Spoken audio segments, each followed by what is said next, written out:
Ever wondered about the long-standing mystery surrounding the 1996 murder of rap icon Tupac Shakur? Well, it seems like we might be nearing a resolution.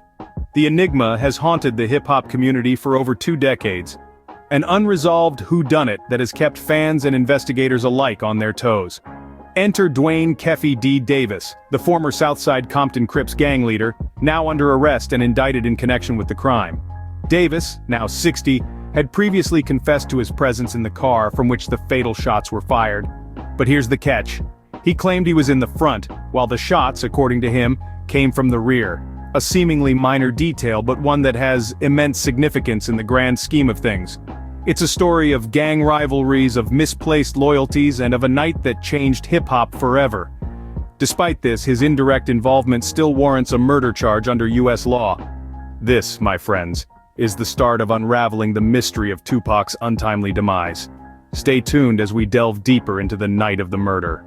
On the night of the murder, Tupac attended a boxing match with Suge Knight, founder of Death Row Records and affiliate of the Mob Peru gang. Picture this, an electrifying night filled with anticipation and adrenaline. The crowd roars as fists fly and champions rise, yet beneath the surface, a sinister undercurrent weaves through the arena. This was a night where rivalries were not confined to the boxing ring. The Mob Peru gang, with its allegiance to Death Row Records, and the South Side Compton Crips led by Davis, were two factions locked in a deadly feud. This was not a mere disagreement but a war of loyalties, power and respect. The boxing match served as a backdrop for a more dangerous game. A post-match confrontation between the Death Row entourage and Davis's nephew added fuel to the already raging fire. Tempers flared, and the confrontation escalated, setting the stage for a retaliation plan that would send shockwaves through the hip-hop world. This was the night when Davis, the leader of the South Side Compton Crips, set his sights on Tupac and Knight. The plan was not just about revenge. It was a statement, a grim testament to the power struggles that rippled beneath the surface of the music industry. This version of events was known, but lacked evidence for legal action. The truth of that fateful night was shrouded in mystery, hidden behind a veil of fear, power, and silence. It was a story whispered in hushed tones, a tale of an epic feud that ended in tragedy.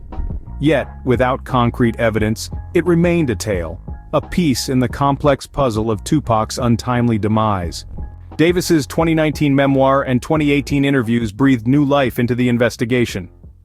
So began a new chapter in the quest for justice. A chapter that could finally bring the long-standing mystery surrounding Tupac's murder to a close. Davis's memoir, a candid account that unabashedly exposed the underbelly of gang life and his personal involvement, was a game-changer. His interviews, revealing and unfiltered, echoed the memoir's narrative. But these weren't just stories. They were puzzle pieces that fit seamlessly with the existing evidence, confirming suspicions and validating theories. In fact, the consistency of Davis's admissions with the crime scene findings was so compelling that it led to a search of his wife's home in June. A search that, in turn, brought investigators one step closer to the truth they had been chasing for over 2 decades. And then, a breakthrough. A breakthrough that had long eluded the authorities. Davis, the former South Side Compton Crips gang leader, was arrested and indicted in connection with Tupac's murder. This marked a significant turn of events in a case that had for years been shrouded in doubt and uncertainty. But this arrest means more than just a potential conviction. It represents a glimmer of hope for closure, a chance to finally put to rest the questions that have haunted fans and family alike.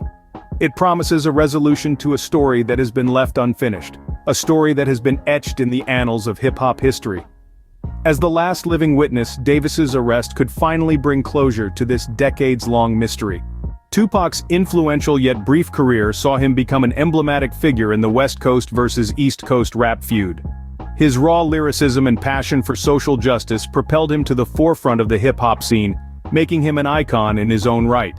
His music transcended the boundaries of the genre, touching upon themes of poverty, violence, and resilience, thus resonating with a broad audience. However, Tupac's life was tragically cut short, leaving a void in the music industry. His untimely death was soon followed by the murder of his East Coast counterpart, the notorious Big. These two titanic figures shared not only a stage but also a narrative that has become synonymous with the history of rap music. Their deaths, occurring within a span of just 6 months, sent shockwaves through the industry, intensifying the already heated West Coast-East Coast rivalry. Yet, as we reflect on their lives, we can't help but question the narrative that has been presented to us. While their deaths are often linked to label rivalries, some argue the feud was commercially exaggerated. The truth may be more complex, involving a tangled web of personal and professional conflicts. Despite the controversy and speculation surrounding his life and death, Tupac's legacy remains undeniable.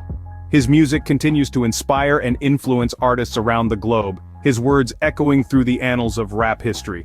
His life, though short, left an indelible mark on the world, demonstrating the power of art in sparking conversation and driving change.